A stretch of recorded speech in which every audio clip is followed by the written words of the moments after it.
Main Mendoza update.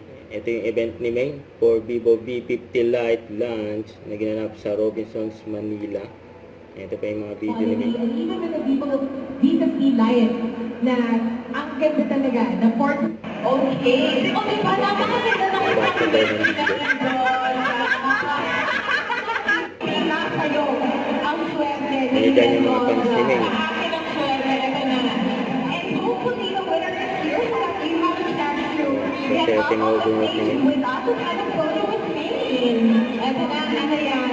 Lucky winner. Sana nandito. Si Evan Joy Franco. To know more about the new Vivo V50 Lite. Thank you everyone. Maraming salamat at please enjoy the video. Thank you po. Thank you, Nathan Gala. Gorgeous. Mendoza. Thank you po. Wow. Ang ganda Meron talaga. mga bata.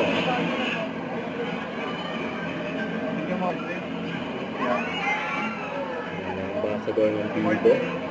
Since 2019, ambassador na si Main ng Vivo. Hanggang sa kasalukuyan, siyempre. Ang ganda ng model ng Vivo. May Mendoza yan. Masaya yung mga fans ni Main na nandyan sa venue. Don't forget to subscribe and click the notification bell for more update. This is Richard the Action Vlog. Stay tuned for more videos. See ya.